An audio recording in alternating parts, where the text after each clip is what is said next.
Hey everybody, it's Mr. Wagstaff for the dramatic conclusion of the Civil War. Alright, so left a little cliffhanger on the last episode. So let's pick up there. So this guy here got put in charge of Grant's men down in Vicksburg. Alright. We've been calling him Crazy McCrazyson the whole time. Kind of as a precursor here to build him up. General Sherman is a little, he's intense. And he ain't all there all the time, and he knows it. He has some mental breakdowns here and there. He is, when he gets super stressed, he starts bottling and keeping his own urine. But he's terrifying enough of a man that nobody calls him out on it. Like, oh, you got yourself some Mountain Dew there. Oh, that's not. It's not Mountain. Oh, okie dokie. And like, yeah, it's a.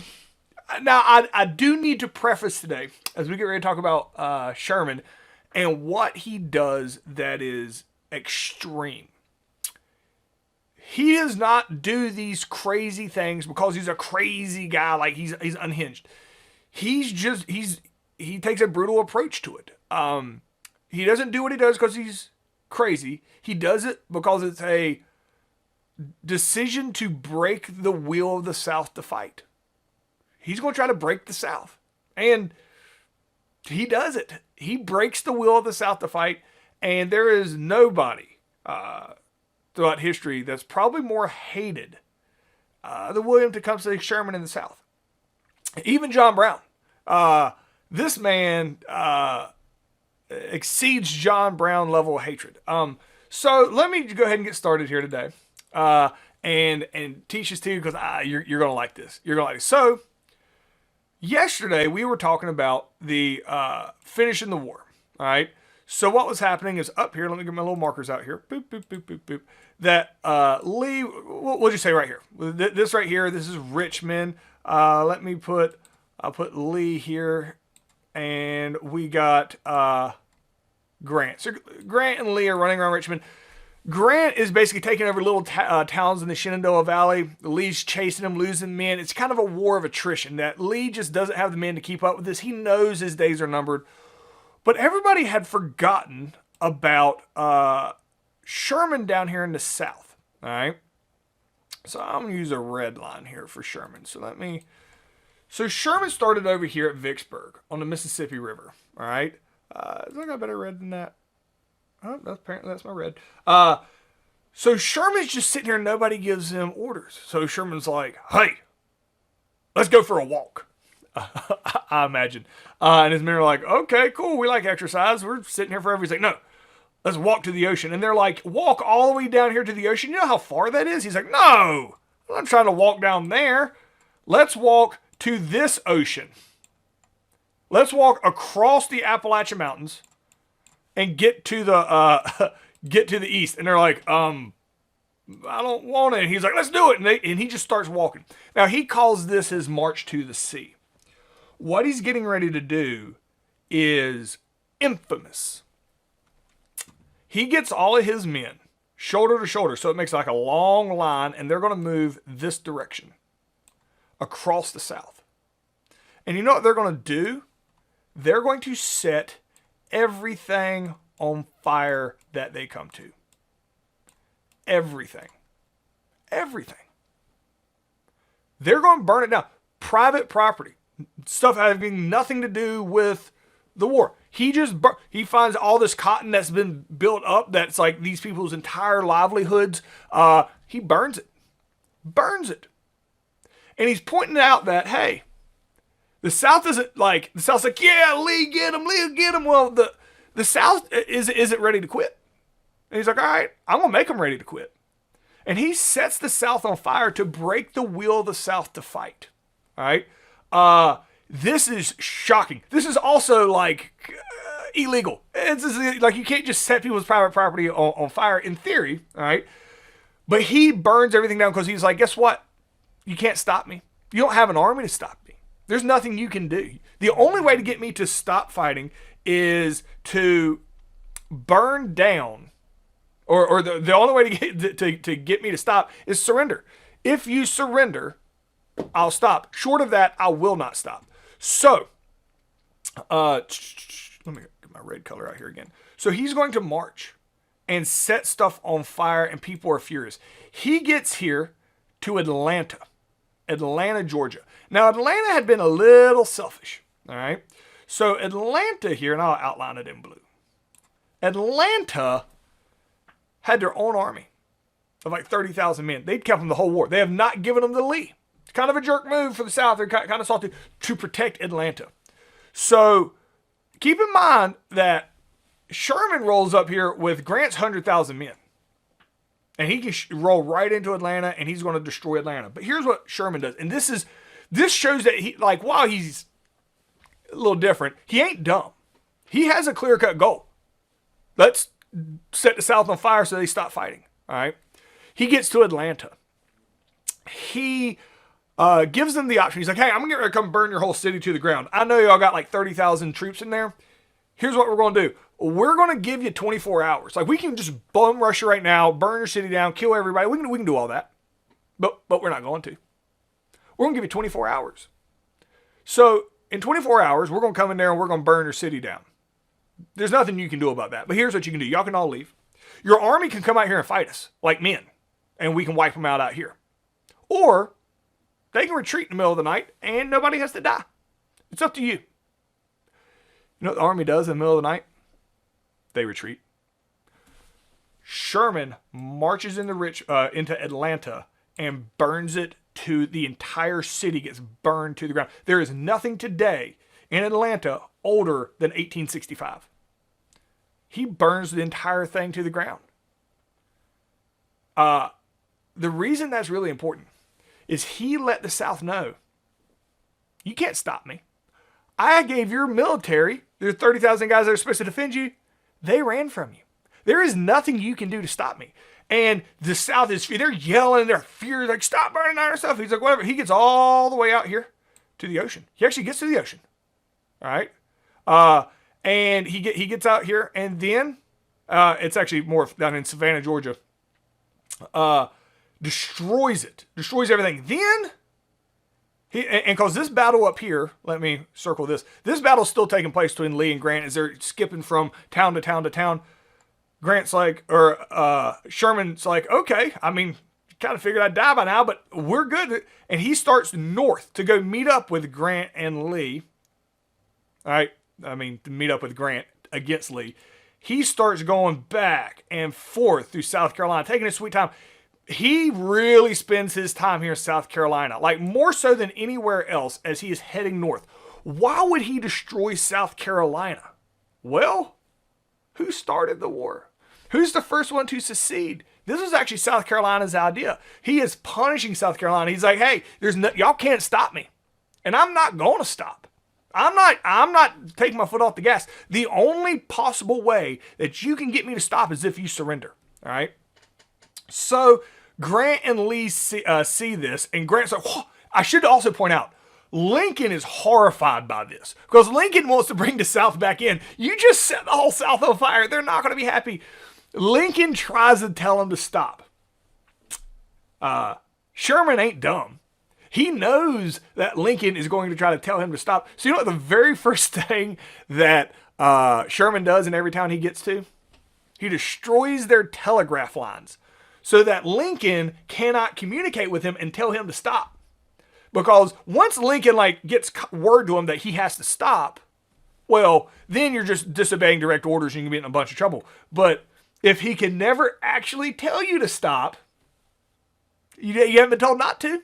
So that is how a Sherman makes it through and just avoids refusing to answer the phone, like when Lincoln calls, basically, because the telegraph. So he would cut the telegraph lines. There's no way you can communicate with him, and so Lincoln literally is reading about this in the newspaper, and it's like, why can I not contact my general? Like this is insane. But Sherman's like, this is the only way. Burn it all down, man. Burn it all down. So when Lee sees what is happening, Lee is like, okay, let's talk. We're done.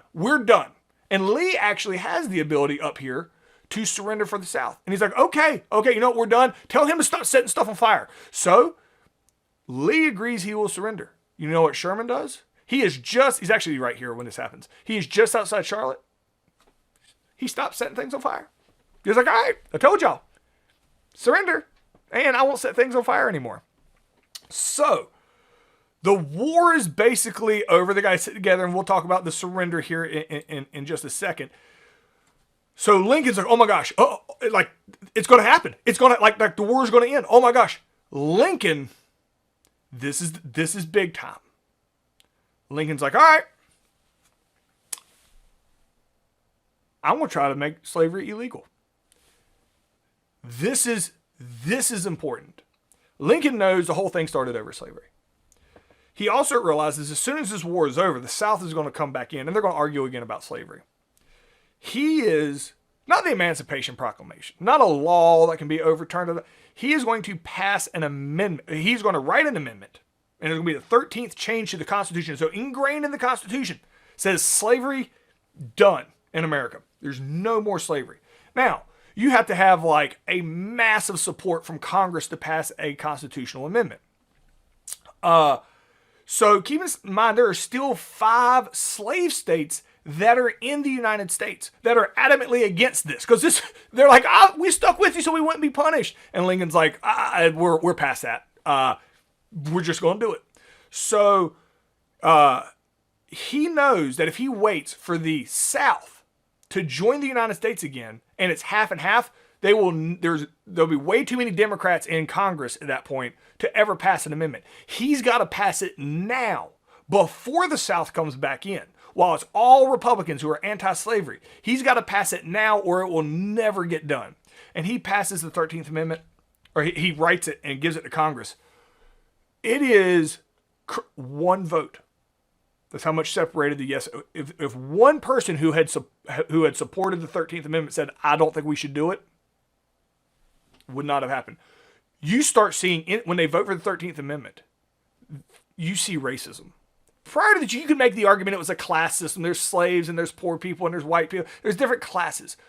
Immediately you see racism. Like, okay, we free the slaves. What are we going to let them? We're not going to let them be citizens, are we? Like, what are we talking about? Like, that is so, even though it's all Republicans really voting, even the white people were like, wait a minute, what's happening now?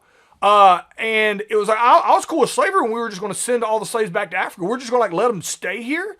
Like you see the racism in America skyrocket with the discussion of the 13th Amendment. And these are all by people who are adamantly against the slavery. The 13th Amendment is passed.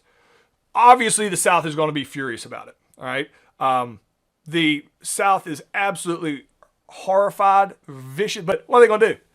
We were just setting their country on fire, and they couldn't do anything about it. So they're just going to have to suck it up, Buttercup. Like, it is the 13th Amendment, and this is kind of Lincoln's, looking back in history, this is his crowning achievement. The fact that he, at the exact right time, as Lee is surrendering, aggressively pushes this through Congress, and it changes the Constitution, says slavery is illegal. So when the South comes back in, and they're at gunpoint, are going to be forced to join the United States again, and forced to swear allegiance to the Constitution again, well, last time y'all were here, the Constitution a little different.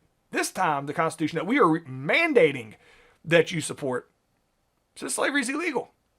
I don't care how you figure it out. Like, your whole country can say, we literally just set it on fire. Do you think we really care if you can't make money? We literally set your stuff on fire. Like, we'll roll at the punches. But slavery, that's a done issue. The whole Civil War, 600,000 people just died over the issue of slavery. We ain't having it no more. And so Lincoln, to his credit, the 13th Amendment, this is his biggest achievement. And it barely squeaked through, which is shocking today. To have all anti-slavery people still barely pass the 13th Amendment. So the surrender here, all right, Lee is going to surrender to Grant at one of these little towns, which is called Appamatox Courthouse. Now, my understanding of this is Appamatox Courthouse is the actual town's name. Like, it's not Appamatox and the courthouse in the town of Appamatox. The name of the town is Appamatox Courthouse, which is really weird. The Appamatox Courthouse has a population of 1. And the guy, if you want to go Google this, his story is amazing. The guy who owns this house also happened to be at the first... Anyway, I'm not going to waste your time talking about this side story, but it's really interesting. The guy's new house. So basically, Grant goes to this guy's house. Is in the middle of nowhere. There's a wide open field called Appamatox Courthouse. Says, hey, need you to be gone today. We need to use your table here, your kitchen table. We're going to sign the surrender to the Civil War. So the guy's like, oh, okay. So Grant is there and Lee shows up. So Grant is there with Lee. All right. They both come with their peeps. When Lee shows up, everybody there's newspaper reporters here for this surrender. Now Lee knows he's getting ready to get executed. Lee knows that's what's going to happen. Maybe not that day, but it'll be soon. He knows his officers will probably be executed. He's just really hoping his men don't get executed because, like, this is treason. Like, he realizes so, but Lee shows up, looks like $1 million. Grant looks like garbage. Grant is actually wearing his private uniform here. He's all dirty and disheveled. Everybody that is here says it looks like Grant is surrendering to Lee. But Lee shows up. Now, Lee is like a rock star to everybody, even Grant, because how did he win all these battles he had no business winning? When Lee shows up, Grant wants to be like, hey, so man, I'm going to tell you what, I could not believe how you did Second Battle of Bull Run. That was so cool. And you put the fires on the mountainside, convince Oz, and it just gets really weird. And like Lee's like, yeah, I mean, that's cool and all, but can we get this surrender thing going? Like, Lee actually has to stop Grant and be like, let's just do the surrender, man. So Grant's like, oh, yeah. So Grant goes inside. They go in and they sit down at the table and they have their, probably 5 guys each with them. So Grant's like, all right, so obviously you in trouble. So here's what we got to do. We got to figure out what the terms of surrender are here for you and your men. So I got this directly from Lincoln, so don't try to go over my head on it. This is Grant talking. He's like, all right, so step 1, all your men. We're going to let them go home, but they're going to have to turn in all their weapons, all their horses, anything they have that's military related. They have to turn it in before they can go home. Lee is like, oh, good, wholesome. All right, fantastic. So he's like, that was my main. All right, cool. Yeah, that's fine. Unconditional surrender, absolutely. They'll turn in all their guns. That's fine. And then Lee's like, all right, number 2, all your officers. Now, the punishment is going to be a little bit different for them. All right, your officers, they got to turn in all their guns, but we're going to let them keep their horses, but they have to go home. And Lee's like, awesome. All right, cool. That's fine. And then Grant says, but you the guy though. You're the guy that did it all. You're the guy the South followed. You're the guy who kept the South in this war so much longer than they should have ever existed. So you are going to be treated differently. And Lee's like, yes, sir, I understand. Like, Lee completely is waiting for this, that he'll be executed. And he's like, so this is directly from Lincoln. You can keep your horse and your guns and you just go on home. He's like, what? He's like, yeah, just go on home. See ya. Good meeting you. What? Like, there's no punishment on Lee. Lee just has to go home. Now, the reason they do this, Abraham Lincoln, he just passed the 13th Amendment. He's like, we got to bring the South back in. If you execute the hero of the South, that doesn't help bring the South back in together. If you execute soldiers, it doesn't bring the South back in. He's like, it's time to start healing. So, Lee is sent home, and this is what's really interesting. Keeping Lee alive is about the best thing that the North could have done, because Lee, the entire time when everybody's like, yeah, let's go fight him again, and Lee's like, no, man, we tried it. We did the best we could, and we lost. Like, just go with it, man. Like, we lost. There's no sneak attack here. So a lot of people in the South are like, yeah, Lee just says he's surrendering, but we're really going to rise again and shoot them all. And Lee's like, nah, man, we really surrendered. And they're like, I got you. Until they ain't looking. Then we're going to stab them in the back. And Lee's like, no, we surrendered. Like, it's over. We did everything we could. And they're like, I don't really understand what you're getting at on how we're going to win this war, but I'm still on your side. And Lee's like, there is no war. We lost the war. We surrendered. And they're like, wink, wink, nod, nod. I got you. Surrender. Like, there's a lot of people in the South that just refuse to acknowledge that the South is not going to fight anymore. Probably people who didn't have their stuff burned down by Sherman. Finally, Lee goes to his house. He never runs for office or anything. He lives a little bit longer after this. He dies of old age eventually. But the fact that Lee stays alive and consistently says, we lost. Like, get over, like, we did everything we could. We lost. Is probably the best advocate, because it's going to be real tense after the Civil War.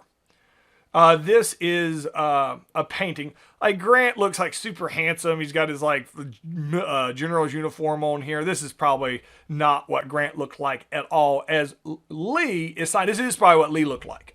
He was very clean cut, looked like a leader. But this is in this guy's house, signing the official surrender, the unconditional surrender to end the Civil War. All right. So, the war's over.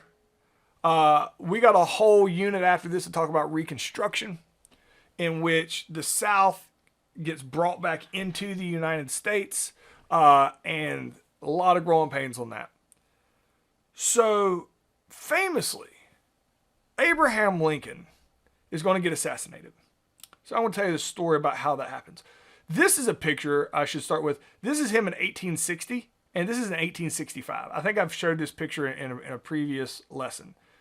That is what the stress of a civil war will do to a man. It's shocking. I mean, this is in 5 years, all right? So keep in mind, not only did Abraham Lincoln, every whole country hated him, his generals hated him, the general he fired ran against him, all right? It's not just that. He had a child, there's an 8-year-old son, who died of a sickness in the White House while this is taking place. His wife is so distraught over it, she has a mental breakdown, and he has to put her in a mental institution all during the Civil War. And she is and then she comes back, and she is very emotionally fragile. I mean, losing children.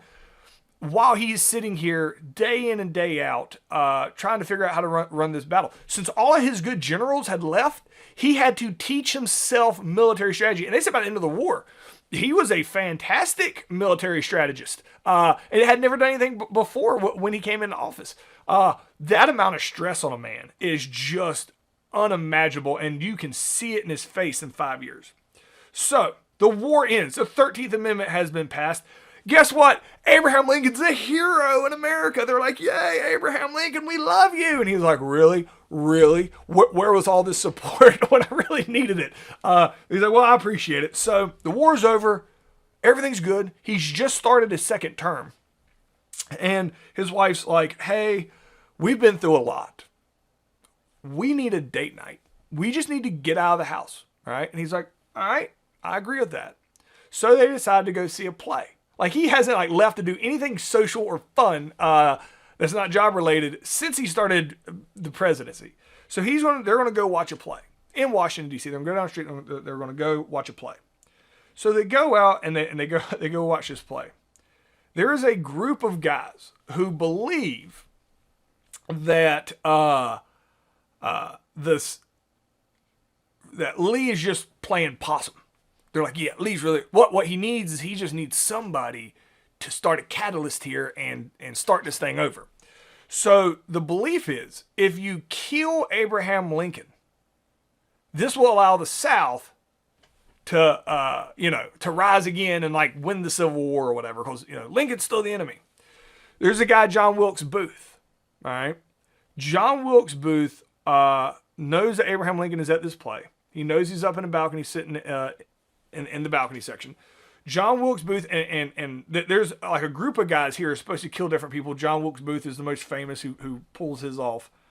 John Wilkes Booth walks right up into this theater, walks right into where Abraham Lincoln is, pulls a pistol out, and shoots Abraham Lincoln at point blank range, killing him. All right?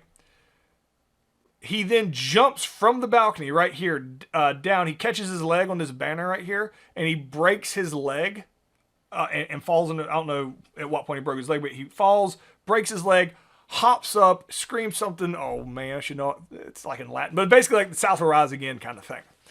Screams that and then takes off running out of the back, hobbling out of the back of the stage. You know what the reaction is by the people in the crowd? Did not see that one coming. That is crazy. I've seen this play like 4 times. That's never happened before. That's crazy. Good way to turn I can't look. They even got Lincoln in on it. Man, that's awesome. Look at Lincoln up there.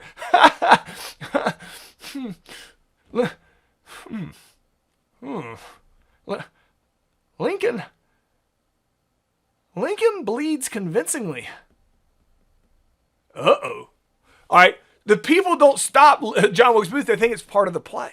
So John Wilkes Booth is actually able to escape. All right. Lincoln is killed. What blows John Wilkes Booth's mind, probably not the best use of words there. What really surprises him is he thought he would be a hero. The moment Abraham Lincoln is assassinated, the North is, like, they can't believe this would happen. He's like, yeah, but the South is going to be happy. And the South looks at him like, dude, nah. Like, what? You shot a man in front of his wife? Like, he was on a date. Like, why would you do that? This is not the reaction he was expecting. He thought he'd be a hero. He becomes the most wanted man in America. And he's like running from the play, and everybody's out to get him. Like North, everybody's like, oh, this guy's bad guy. He keeps a journal. And in the journal that gets recovered, that he's like, why am I not a hero? Why am I the bad guy? Like, I was supposed to be a hero. They're supposed to write songs about me. Like, why? They end up about a week later, I believe. They catch him, and he's in a barn.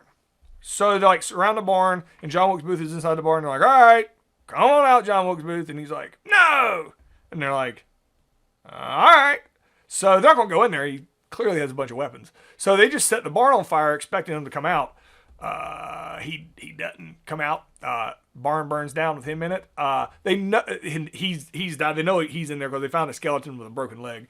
So John Wilkes Booth ends up dying a horrible death from this. Where we end up at here, moving into the next unit, Abraham Lincoln just got murdered. It is time to bring the South back in and everybody hug it out. Who won? The North, anti-slavery. All right, they run the entire government. It's all Republicans, and the South is going to have to listen to these Republicans as they come back in. Well, Abraham Lincoln got assassinated. So who's the president? It's his vice president, Andrew Johnson. Andrew Johnson is a Democrat. Because Lincoln, when he picked Andrew Johnson, didn't think he could win the election anyway and was trying to get the votes of the border states who still had slaves. So the guy who is the president of the United States is a pro-slavery Democrat right after slavery gets abolished. And he's in charge of bringing the South back in and to follow the rules of the Republican North. You think there's going to be some drama with that? Oh, yes, there's going to be tons of drama with that. So we'll finish the unit there, and the story progressively gets cooler as we go through this course. See you guys, well, in the next unit.